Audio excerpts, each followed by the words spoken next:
Morning reporter തുടരുകയാണ്. നമുക്ക് അതിഥിയിലേക്ക് പോകേണ്ട സമയമായിരിക്കണം. അതിഥിയിലേക്ക് പോകുന്നതിന് മുൻപ് അതിഥിയുമായി ബന്ധപ്പെട്ട റിപ്പോർട്ട് കാണാം. പോസ്റ്റൽ സ്റ്റാമ്പിന് ഇന്ന് 176-ാം ജന്മദിനം. ലോകത്തെ ആദ്യ പോസ്റ്റൽ സ്റ്റാമ്പായ പെന്നി ബ്ലാക്ക് വിൽപ്പനയ്ക്ക് എത്തിയത് 1840 മെയ് 1-നാണ്. സ്റ്റാമ്പ് ശേഖരണത്തിൽ അപൂർവ റെക്കോർഡിട്ട് ചേർത്തല സ്വദേശി അരവിന്ദ് കുമാർ പൈയെ പരിചയപ്പെടാം. 6ാം ക്ലാസ് മുതലാണ് അരവിന്ദ് കുമാർ പൈ സ്റ്റാമ്പ് ശേഖരണം ആരംഭിച്ചത്. ഗാന്ധിജിയുടെ ചിത്രം പതിഞ്ഞ സ്റ്റാമ്പ് അച്ഛൻ മുരളീധര ബാബു ആദ്യം സമ്മാനിച്ചു. ചേർത്തല മാടയ്ക്കൽ ശാന്തിനിവാസിലെ ഈ 28-കാരന്റെ ശേഖരത്തിൽ ഇന്ന് വിവിധ രാജ്യങ്ങളിലെ 1 ലക്ഷത്തിലധികം സ്റ്റാമ്പുകളുണ്ട്. 10,000-ത്തിലധികവും ഗാന്ധിയുടെ മുഖം പതിഞ്ഞ സ്റ്റാമ്പുകൾ. ഗാന്ധിജി മരിച്ച 1948-ൽ പുറത്തിറങ്ങിയ സ്റ്റാമ്പ് മുതൽ ഗാന്ധിജിയോടുള്ള ആദരസൂചകമായി വിദേശ രാജ്യങ്ങൾ പുറത്തിറക്കിയ സ്റ്റാമ്പുകൾ വരെ ശേഖരത്തിൽ ഉൾപ്പെടുന്നു.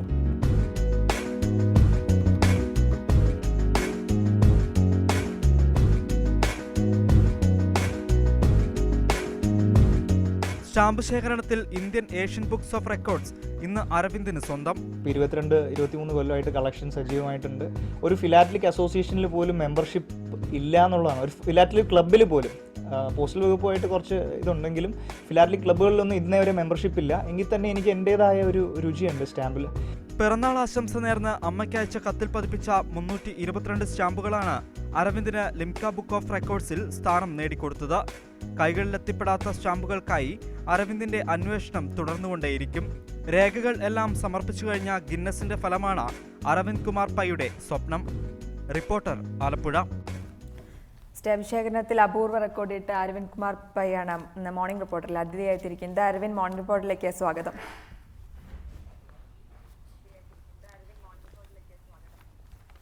Thank you ma'am. എങ്ങനെ പുരോഗമിക്കുന്നു സ്റ്റാമ്പ് കളക്ഷൻ? 6ാം ക്ലാസ് മുതലാണ് അരവിന്ദ് കുമാർ വളരെ നല്ല രീതിയിലാണ് പുരോഗമിക്കുന്നത്. ഏറ്റവും നല്ല രീതിയിൽ തന്നെ ഇപ്പോൾ സ്റ്റാമ്പുകൾ കളക്ട് ചെയ്യുന്നുണ്ട്. 23 കൊല്ലമായിട്ട് ഇപ്പോൾ സ്റ്റാമ്പ് ശേഖരണത്തിൽ സജീവമായിട്ടുണ്ട്. ഇനിയിപ്പോൾ അടുത്തായിട്ട് ഗിന്നസ് റെക്കോർഡിൽ കയറണമെന്നൊരു ചെറിയൊരു സ്വപ്നം എൻ്റെ മനസ്സിലുണ്ട്. അപ്പോൾ അതിന് വേണ്ടിയുള്ളൊരു തീവ്ര ശ്രമത്തിലാണിപ്പോൾ. എന്തായിരുന്നു ഇങ്ങനെ ഒരു ഹോബിയിലേക്ക് തിരിയാൻ കാരണം? എന്നു മുതലാണ് സ്റ്റാമ്പുകൾ ശേഖരിച്ച് തുടങ്ങിയത്? ആരായിരുന്നു ഇതിനൊരു പ്രചോദനമായി മാറിയത്?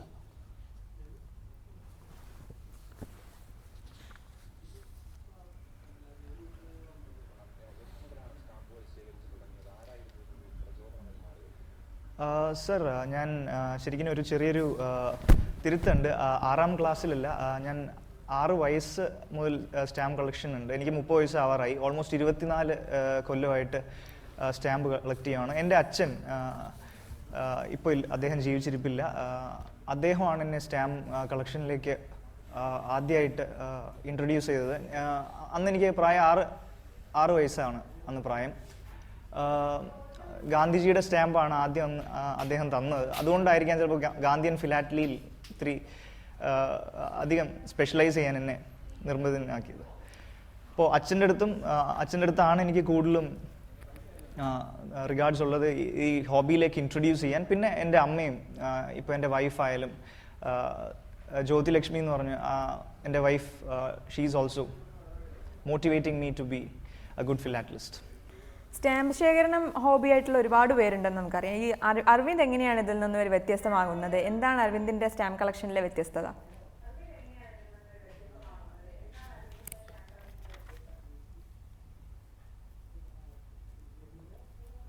അസോസിയേഷനിലോ ഒരു ക്ലബിലോ ഞാൻ മെമ്പർഷിപ്പ് എടുത്തിട്ടില്ല. കേരളത്തിൽ ആയാലും കേരളത്തിൻ്റെ വെളിയിലായാലും ഒരുപാട് ഫിലാറ്റലിക് അസോസിയേഷൻസ് ഉണ്ട്. ഫിലാറ്റലിസ്റ്റ് ഇൻട്രാക്ട് ചെയ്യുന്നത് ഫിലാറ്റലിക് അസോസിയേഷൻസിലൂടെയാണ് കൂടുതലും എക്സ്ചേഞ്ച് നടക്കുന്നത്.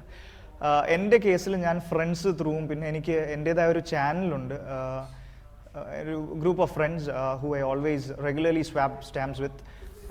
ഇന്ത്യക്ക് വെളിയിലും ഇന്ത്യക്കകത്തും കേരളത്തിലും ഒക്കെ ആയിട്ട് ഒരുപാടധികം പരിചയമുള്ള ആൾക്കാരുണ്ട്.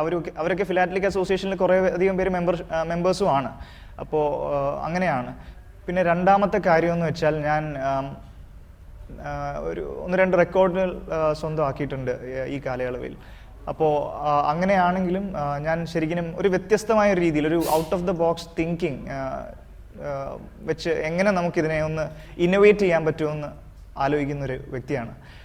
അതുകൊണ്ടാണ് എൻ്റെ അമ്മയ്ക്ക് ഞാൻ അമ്മയുടെ 55ാം പിറന്നാളിന് അയച്ച ഒരു ഗിഫ്റ്റ് അത് ലിംക റെക്കോർഡിൽ കയറി. ഞാൻ ചെയ്ത വേറൊന്നുമല്ല, ഞാൻ ഇന്ത്യൻ പോസ്റ്റൽ വകുപ്പിൻ്റെ നിയമപ്രകാരം നമ്മൾ നോക്കുകയാണെന്നുണ്ടെങ്കിൽ നമുക്ക് യൂസ് ചെയ്യാത്ത ഏത് ഇന്ത്യൻ സ്റ്റാമ്പും നമുക്ക് യൂസ് ചെയ്യാം കത്തയക്കുമ്പോൾ. ഞാൻ അതിൽ ചെയ്തതെന്ന് വെച്ചാൽ, ഞാൻ അമ്മയ്ക്ക് പിറന്നാൾ ആശംസ അയക്കുന്ന സമയത്ത് ഞാൻ 2 പൈസ, 5 പൈസ, 15 പൈസ മുതലായ സ്റ്റാമ്പാണ് യൂസ് ചെയ്തത്. അപ്പോൾ 79 രൂപയ്ക്ക് ആണ് എനിക്ക് ഈ കത്തയക്കുമ്പോൾ അതിനകത്ത് സ്റ്റാമ്പ് പതിപ്പിക്കാൻ പറഞ്ഞു. അപ്പോൾ ഞാൻ 79 രൂപയ്ക്ക് 2 പൈസ, 5 പൈസ, 15 പൈസ മുതലായ കറൻസി വാല്യൂ അതിനകത്ത് ഡീഗ്രേഡ് ചെയ്യുക ചെയ്തത്. നമുക്കറിയാം ഇപ്പോൾ ഇൻഫ്ലേഷനാണ് ഇപ്പോൾ. പക്ഷേ ആ ഒരു കാലഘട്ടത്തിൽ ഞാൻ നോക്കിയെന്ന് വെച്ചാൽ നമുക്ക് എങ്ങനെ അത് കുറച്ച് വ്യത്യസ്തമാക്കാൻ പറ്റും. അപ്പോൾ അമ്മയ്ക്ക് ഒരുപാടധികം സന്തോഷമുണ്ടായി ഈ റെക്കോർഡൊക്കെ ചെയ്തപ്പോൾ. Happy with all these things.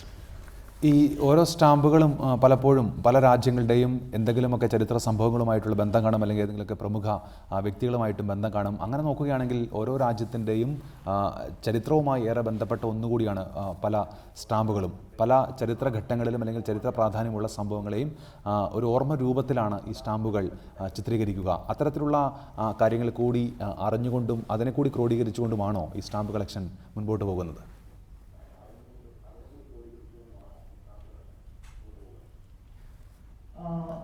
Sir പറഞ്ഞ പോലെ നമ്മൾ നോക്കുവാണെങ്കിൽ വ്യത്യസ്തങ്ങളായ സ്റ്റാമ്പ്സ് ഉണ്ട്, പല രാജ്യങ്ങളും ഇറക്കാറുണ്ട്.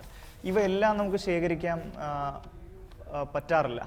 പക്ഷേ ഇത് കാറ്റഗറൈസ് ചെയ്യാൻ നമുക്ക് ജനറലി നമ്മൾ ഫിലാറ്റലിക് പോയിന്റ് ഓഫ് വ്യൂവിൽ നോക്കുകയാണെങ്കിൽ 3 രീതിയിൽ നമുക്ക് സ്റ്റാമ്പ്സിനെ കാറ്റഗറൈസ് ചെയ്യാം. ഒന്ന്, കൺട്രി വൈസ് കളക്ഷൻ, ഒരു രാജ്യങ്ങളുടെ അല്ലെങ്കിൽ കൺട്രീസിനെ മാത്രം സ്റ്റാമ്പ് കളക്ട് ചെയ്യുന്ന ഒരു രീതി. രണ്ടാമത്തത് തീം ബേസ്ഡ് ആയിട്ടുള്ള, ഇപ്പോൾ മഹാത്മജിയുടെ തീമാണെങ്കിൽ അത് ഒരു പുഷ്പങ്ങളുടെ തീം, അതേപോലെ ട്രാൻസ്പോർട്ടേഷൻ റിലേറ്റഡ് ആയിട്ടുള്ളത്, അതിനെ തീമാറ്റിക് കളക്ഷൻ എന്ന് പറയും.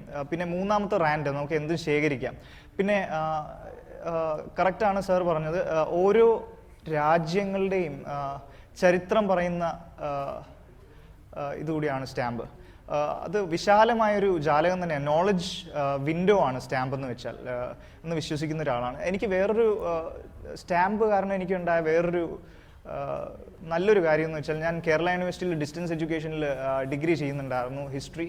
എനിക്ക് അതിൽ റാങ്ക് കിട്ടിയിട്ടുണ്ടായിരുന്നു just because of stamp collection. Because എന്താ പറയുക, ഞാൻ ചെറുപ്പം മുതലേ സ്റ്റാമ്പ് കളക്ഷനിൽ ഒരുപാടധികം അങ്ങോട്ട് ഇൻവോൾവ് ആയി. അതിൻ്റെ ഓരോ സ്റ്റാമ്പ് കിട്ടുമ്പോൾ ആ സ്റ്റാമ്പ് ശേഖരിക്കുക മാത്രമല്ല, അതിൻ്റെ ഓരോ ഇൻഫർമേഷനൊക്കെ ഞാനത് കളക്ട് ചെയ്ത് വെക്കുന്നുണ്ടായിരുന്നു. അപ്പോൾ ആ ഒരു പെർസ്പെക്റ്റീവ് നോക്കുവാണെങ്കിൽ ഒരു ഹിസ്റ്റോറിക്കൽ വ്യൂ പോയിന്റിൽ ഞാൻ റിലേറ്റ് ചെയ്യും. അതുകൊണ്ട് എനിക്ക് ഹിസ്റ്ററിയിൽ കേരള യൂണിവേഴ്സിറ്റിയിൽ എനിക്ക് 2009 എനിക്ക് റാങ്ക് കിട്ടിയിട്ടുണ്ടായിരുന്നു. And also distance education through ആണ് ഞാനത് എൻ്റെ ഡിഗ്രി പോസിറ്റീവ് ചെയ്തത്. ഞാൻ ആ സമയത്ത് ചെന്നൈയിലായിരുന്നു. അങ്ങനെയാണെങ്കിലും ഒരു ദിവസം പോലും എനിക്ക് അവിടെ ക്ലാസ്സസ് അറ്റൻഡ് ചെയ്യാണ്ട് പോലും എനിക്ക് റെഗുലർ സ്റ്റുഡൻസിൻ്റെ കൂടെ റാങ്ക് കിട്ടിയെന്ന് വെച്ചാൽ അത് അതിൻ്റെ complete credit it goes to my stamp collection, I would say, because that is a hobby which has nurtured me. And എനിക്ക് തോന്നുന്നു അതിലുള്ള ഒരുപാട് ഇൻഫർമേഷൻ കോറിലേറ്റ് ചെയ്തിട്ട് ഹിസ്റ്റോറിക്കലായിട്ട് റിലേറ്റ് ചെയ്തിട്ടുണ്ട് ഞാൻ. സ്റ്റാമ്പ് കളക്ഷനിലൂടെ നേട്ടങ്ങളും ഉണ്ടായിട്ടുണ്ട്, ലിംക ബുക്ക് ഓഫ് റെക്കോർഡും ഏഷ്യൻ ബുക്ക് ഓഫ് റെക്കോർഡും ഒക്കെ. എങ്ങനെയായിരുന്നു ഇതിലേക്കൊക്കെ ഉള്ള ഒരു നേട്ടത്തിലേക്ക് എത്തുന്നത്?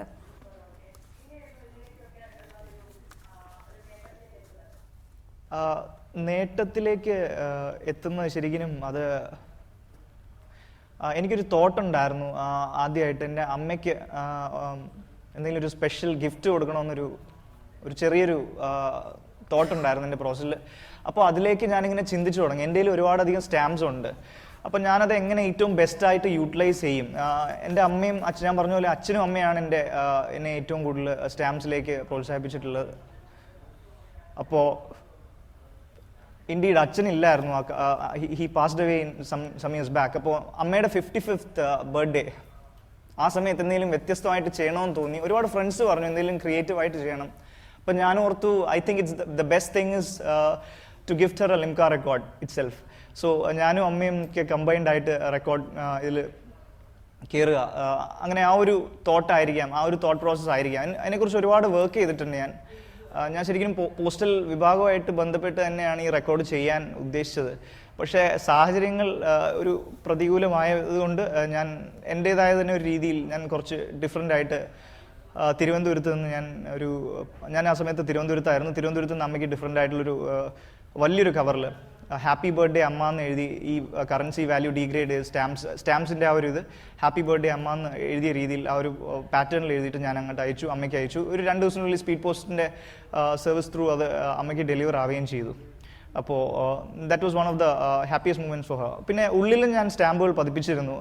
എൻ്റെ കവറാണ് റെക്കോർഡായത്, ആ എൻവലപ്പാണ് റെക്കോർഡായത്. പക്ഷേ ഉള്ളിലായാലും ഞാനിപ്പോൾ ഫ്രാഗ്രൻസ് റിലേറ്റഡ് ആയിട്ടുള്ള സ്റ്റാമ്പ്സ് ആണ് അതിനകത്ത് വെച്ചത്. അതിനകത്ത് വന്നതെന്ന് വെച്ചാൽ ആദ്യമായിട്ട് ഇന്ത്യ പോസ്റ്റ് ഇറക്കിയ ഫ്രാഗ്രൻസ് സ്റ്റാമ്പ് സാൻഡൽവുഡിൻ്റെ ഗന്ധമുള്ള സ്റ്റാമ്പ്, അതേപോലെ റോസിൻ്റെ ഗന്ധമുള്ള സ്റ്റാമ്പ്, അങ്ങനെ അതൊക്കെ കൂടി ഉള്ളിൽ ജസ്റ്റ് ഞാൻ വെച്ചിട്ടുണ്ടായിരുന്നു, just to ensure that when she opens it she gets the fragrance of all the good stamps which is there. ഗാന്ധിജിയുടെ സ്റ്റാമ്പ് ശേഖരമാണ് വൈവിധ്യമെന്ന് പറയാവുന്നതായി ഒന്ന് അരവിന്ദിൻ്റെ ശേഖരത്തിലുള്ളത്. ഇപ്പോൾ 948 മുതലുള്ള സ്റ്റാമ്പുകൾ ഉണ്ടെന്നാണ് അറിയാൻ കഴിഞ്ഞത്. ഏതൊക്കെ രാജ്യങ്ങളാണ് ഇന്ത്യക്ക് പുറമെ ഇത്തരത്തിൽ ഗാന്ധിജിയുടെ സ്റ്റാമ്പുകൾ പുറത്തിറക്കിയിട്ടുള്ളത്? അതിൻ്റെ എല്ലാം ശേഖരമുണ്ടോ കയ്യിൽ?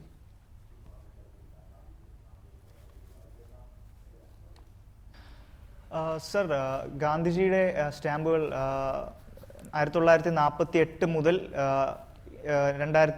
2014 വരെയുള്ള സ്റ്റാമ്പുകൾ ഞാൻ ശേഖരിച്ചിട്ടുണ്ട് ഇന്ത്യയുടെ. അതിൽ തന്നെ വരുവാണെന്നുണ്ടെങ്കിൽ 1948 ഓഗസ്റ്റ് 15-ാം തീയതി 10 രൂപയുടെ ഒരു ഗാന്ധിയൻ സ്റ്റാമ്പ് ഇറക്കിയിട്ടുണ്ടായിരുന്നു. അതെൻ്റെ ഉണ്ട്.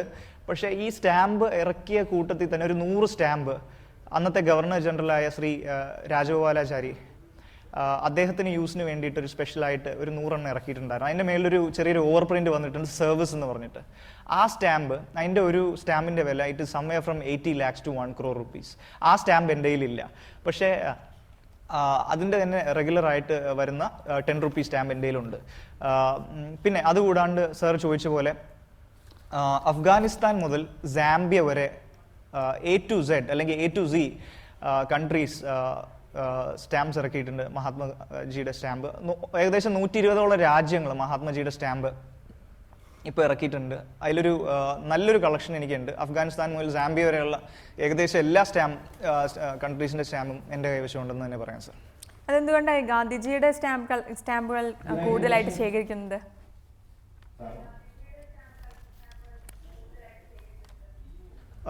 ഗാന്ധിജിയുടെ സ്റ്റാമ്പ് കളക്ഷൻ ശേഖരിക്കാനൊരു കാര്യം എന്ന് വെച്ചാൽ, എനിക്ക് ആദ്യം എൻ്റെ സ്റ്റാമ്പ് കിട്ടിയെന്ന് വെച്ചാൽ എനിക്ക് അച്ഛൻ തന്ന സ്റ്റാമ്പ് ഗാന്ധിജിയുടെ സ്റ്റാമ്പായിരുന്നു.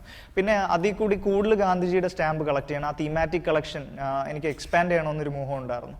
അപ്പോൾ കുറേ അധികം സ്വാപ്സ് നടത്താറുണ്ട് ഗാന്ധിയൻ സ്റ്റാമ്പ്സിൻ്റെ. അതിൻ്റെ കൂട്ടത്തിൽ തന്നെ കിട്ടാത്ത സ്റ്റാമ്പ്സ് എങ്ങനെയെങ്കിലും പർച്ചേസ് ചെയ്യാൻ നോക്കാറുണ്ട്, അതായത് കളക്ഷനുള്ളവരുടെ കയ്യിൽ നിന്ന്. അതുകൊണ്ടായിരിക്കും ഏകദേശം ഫസ്റ്റ് ടു ലാസ്റ്റ് ഉള്ള എല്ലാ സ്റ്റാമ്പ്സും ഏകദേശം എൻ്റെ കയ്യിൽ ഇപ്പോൾ വന്നത്. അതിനേക്കാളും കൂടുതൽ ഞാൻ ഫോക്കസ് ചെയ്യുന്നൊരു പോയിന്റ് ഇവിടെ എന്ന് വെച്ചാൽ, നമ്മൾ മഹാത്മജിയെ എല്ലാ ദിവസവും കാണും. നമ്മൾ 10 രൂപ നോട്ടിൽ കാണാറുണ്ട്, 100 രൂപ നോട്ടിൽ കാണാറുണ്ട്, 1000 രൂപ നോട്ടിൽ കാണാറുണ്ട് മഹാത്മജിയുടെ ഒരു ചിത്രം. അപ്പോൾ ശരിക്കും നോട്ടും കെട്ടിൽ മാത്രമായിട്ട് ഒതുക്കി കൂട്ടുന്ന ഒരു വ്യക്തിയല്ല മഹാത്മജി. അദ്ദേഹം ശരിക്കും കുറച്ചുകൂടി വിശാലമായ ഒരു, എനിക്ക് തോന്നുന്നു അദ്ദേഹം ഇന്ത്യയുടെ രാഷ്ട്രപിതാവാണ്, അതിലുപരി ഒരു വിശ്വപൗരൻ കൂടിയാണ്. അപ്പോൾ ഇന്ത്യയിൽ ഒരാൾ മഹാത്മജിയുടെ സ്റ്റാമ്പ് കളക്ട് ചെയ്യുന്നു. അപ്പോൾ എനിക്ക് ആ ഗിന്നസ് റെക്കോർഡ് കിട്ടുവാണെങ്കിൽ, എനിക്കറിയില്ല, എനിക്കത് കിട്ടുവാണ് എന്നുണ്ടെങ്കിൽ I am sure that it will always give glory to this nation.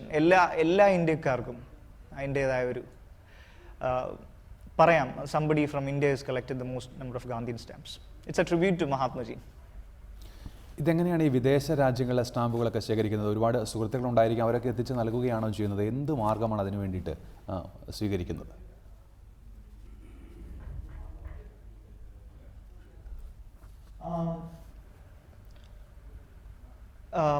വിദേശ സ്റ്റാമ്പുകൾ ഞാൻ കൂടുതലും ശേഖരിക്കുന്ന മഹാത്മജിയുടെയാണ്. അതല്ലാണ്ട് അധികം ഞാൻ വിദേശ സ്റ്റാമ്പുകളിലേക്ക് റാൻഡം കളക്ഷനിൽ കുറച്ചധികം കിട്ടുന്നതെല്ലാം ശേഖരിക്കുന്നെന്ന് മാത്രം. അപ്പോൾ മഹാത്മജിയുടെ സ്റ്റാമ്പ്സ് എന്ന് വെച്ചാൽ കുറച്ചൊക്കെ മഹാത്മജിയുടെ കളക്ഷനുള്ള ആൾക്കാർ തന്നെയുണ്ട്, ഇന്ത്യയിൽ തന്നെയുണ്ട്. അവർക്ക് 2 or 3 ഒക്കെ ഉണ്ടാവും, അത് സ്വാപ്പ് ചെയ്തെടുക്കും. സ്വാപ്പ് എന്ന് വെച്ചാൽ എക്സ്ചേഞ്ച് ചെയ്തെടുക്കും. ഇല്ലാന്നുണ്ടെങ്കിൽ കുറച്ചധികം, ഞാൻ ഒരു 40ഓളം രാജ്യങ്ങളിൽ എനിക്ക് ഫ്രണ്ട്സ് ഉണ്ട് വിദേശത്ത്. അപ്പോൾ അവർ ത്രൂ ഞാൻ കളക്ട് ചെയ്യാൻ നോക്കിയിട്ടുണ്ട്. അവിടെ അവർക്കൊരു പെർട്ടിക്കുലർ ഒരു വിങ് ഉണ്ട്, അവരുടെ ഒരു സർക്കിൾ ഉണ്ട്, അവർ ത്രൂ ചെയ്യാറുണ്ട്. പിന്നെ കുറച്ചധികം ഞാൻ എക്സ്ചേഞ്ച് ചെയ്യാറുണ്ട്, അതായത് ഇവിടെ നിന്ന് തന്നെ പോസ്റ്റ് ചെയ്യും, എൻ്റെ കയ്യിലില്ലാത്ത കുറച്ച് സ്റ്റാമ്പ്സ് വിദേശത്തേക്ക് അയക്കും, അവിടെ നിന്ന് തിരിച്ചിങ്ങോട്ടേക്ക് അയക്കും. അപ്പോൾ അതാണ് മെയിൻ മീൻസ് ഓഫ് കമ്മ്യൂണിക്കേഷൻ. പിന്നെ ഇത് ഫാസ്റ്റർ ആക്കാൻ വേണ്ടി ഒരു പരിധി വരെ ഇമെയിൽ ത്രൂ ഞാൻ കുറച്ചധികം ആൾക്കാരുമായിട്ട് ബന്ധപ്പെടാറുണ്ട്, ജസ്റ്റ് ടു എൻഷുർ ദാറ്റ് അത് ഇത്തിരി ഫാസ്റ്റ് ആവാൻ. കാരണം നമുക്ക് എപ്പോഴും ഫോൺ വിളിക്കാനൊന്നും പറ്റില്ല. ഈ എന്താ പറയുക, സ്റ്റാമ്പ് കളക്ഷൻ ഒരു ഇത്തിരി എക്സ്പെൻസീവ് ആയിട്ടുള്ളൊരു ഹോബിയാണ്. അങ്ങനെ ആകുമ്പോഴത്തേക്കും നമുക്ക് വിദേശത്ത് വിളിക്കാൻ പറ്റില്ല. അപ്പോൾ ഇമെയിൽ ത്രൂ ആണ് കറസ്പോണ്ടൻസ് കൂടുതലും ചെയ്യുന്നത്. പിന്നെ അയച്ചു കൊടുക്കുന്നത് ത്രൂ പോസ്റ്റ് അല്ലെങ്കിൽ എന്തെങ്കിലും പാർസലായിട്ടോ അങ്ങനെ ചെയ്യാറുണ്ട്. 1,00,000-ലധികം സ്റ്റാമ്പുകൾ ഇപ്പോൾ തന്നെ ശേഖരിക്കാൻ അരവിന്ദിന് കഴിഞ്ഞിട്ടുണ്ട്. ഇതിലിപ്പോൾ ഏതെങ്കിലും ഏറ്റവും പ്രിയപ്പെട്ടതായി തോന്നിയ സ്റ്റാമ്പോ അങ്ങനെ എന്തെങ്കിലും ഉണ്ടോ?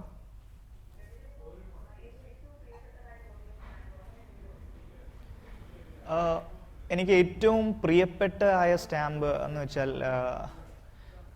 ഞാനത് നോക്കുവാണെന്നുണ്ടെങ്കിൽ ഇന്ത്യ പോസ്റ്റ് ചിൽഡ്രൻസ് ഡേക്ക് ഒരു സ്റ്റാമ്പ് ഇറക്കിയിട്ടുണ്ടായിരുന്നു. ഒരു miniature sheet, Sreekrishnan Kaliyamardanam theme വെച്ച്. പിന്നെ ഞാൻ പേഴ്സണലി ഒരു ഗണപതിയുടെ ഭക്തനാണ്. അപ്പോൾ ഗണേശ തീമുള്ള സ്റ്റാമ്പ്സ് നേപ്പാളിലായാലും തായ്ലൻഡിലായാലും ഒക്കെ ഇറക്കിയിട്ടുണ്ട്. റീസെൻ്റ്ലി നൈജറിൽ അത് ഇറക്കുകയുണ്ടായി. അപ്പോൾ അങ്ങനത്തെ റിലേറ്റഡ് ആയിട്ടുള്ളൊരു സ്റ്റാമ്പ്സ് ആണ് എനിക്ക് കൂടുതലും ഇഷ്ടം. പിന്നെ അതിൻ്റെ കൂട്ടത്തിൽ തന്നെ ഞാൻ ഏറ്റവും കൂടുതൽ എന്താ പറയുക, ഞാൻ ആരാധിക്കുന്ന, നമ്മളെല്ലാവരും ആരാധിക്കുന്നതെന്ന് പറയാം, സച്ചിൻ രമേശ് ടെണ്ടുൽക്കറിൻ്റെ സ്റ്റാമ്പ് കുറച്ചധികം എൻ്റെ കൈവശമുണ്ട്. സച്ചിൻ രമേശ് ടെണ്ടുൽക്കർ, അദ്ദേഹത്തിൻ്റെ സ്റ്റാമ്പ് കളക്ട് ചെയ്യാൻ കാരണം എന്ന് വെച്ചാൽ അദ്ദേഹം പറഞ്ഞൊരു കാര്യമുണ്ട്, I don't want to compare myself with anybody else in the world. ലോകത്ത് ആരും ഒരാളെയും മറ്റൊരാളുമായിട്ട് കമ്പയർ ചെയ്യാൻ പാടില്ല. എല്ലാവരും വ്യത്യസ്തരാണ്. നമ്മുടെ ഫിംഗർ പ്രിൻറ്റ്സ് വ്യത്യസ്തമാണ്. അതേപോലെ നമ്മുടെ കണ്ണിലെ കൃഷ്ണമണിയുടെ ഒരു ഇത് ഡിഫറൻസ് ആണ്. അതേപോലെ സച്ചിൻ രമേശ് ടെണ്ടുൽക്കർ സർ, അദ്ദേഹത്തിൻ്റെ കുറച്ചധികം സ്റ്റാമ്പ്സ്, അതാണ് എനിക്ക് ഏറ്റവും ഇഷ്ടപ്പെട്ട സ്റ്റാമ്പുകൾ പേഴ്സണലി പറയുകയാണെങ്കിൽ. ഗിന്നസ് ബുക്കിലിടം നേടാനുള്ള ശ്രമത്തിലാണ്, എല്ലാ രേഖകളും സമർപ്പിച്ചു കഴിഞ്ഞു, അതിനുള്ള കാത്തിരിപ്പിലാണ്. ആ ശുഭപ്രതീക്ഷ ഒരുപക്ഷെ അതങ്ങനെ തന്നെ ആവട്ടെ എന്ന് ആശംസിക്കുന്നു. അതിനു മുൻപ് ഈ സ്റ്റാമ്പ് കളക്ഷൻ ഇനി ഒരു ഹോബിയായിട്ട് കൊണ്ടു നടക്കാൻ ആഗ്രഹിക്കുന്ന ആളുകൾക്ക് അവർക്ക് വേണ്ടിയിട്ട് എന്താണ് പറയാനുള്ളത് അരവിന്ദിന്?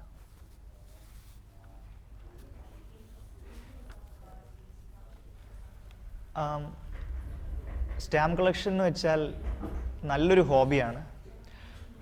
It is king of hobbies and hobby among Kings എന്ന് പറയും. അപ്പോൾ ഇപ്പോൾ നമുക്കറിയാം, ഞാനൊരു യൂത്താണ്.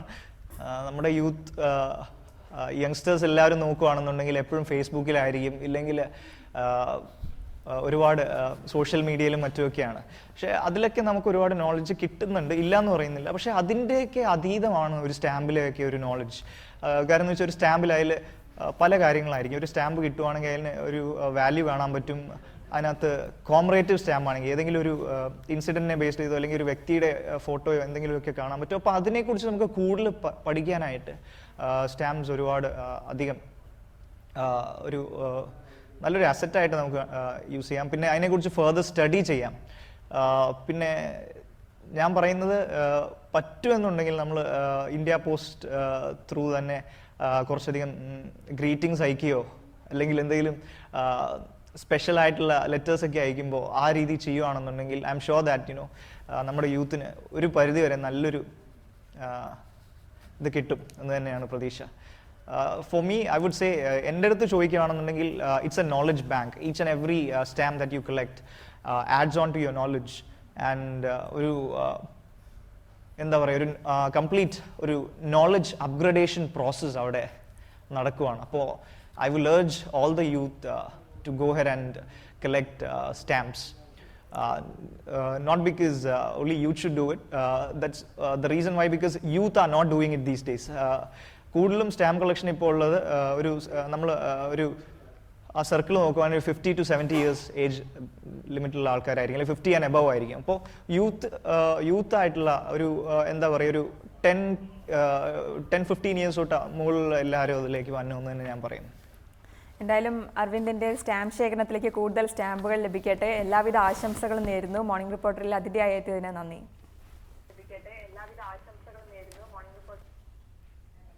വളരെ വളരെ നന്ദി മാം.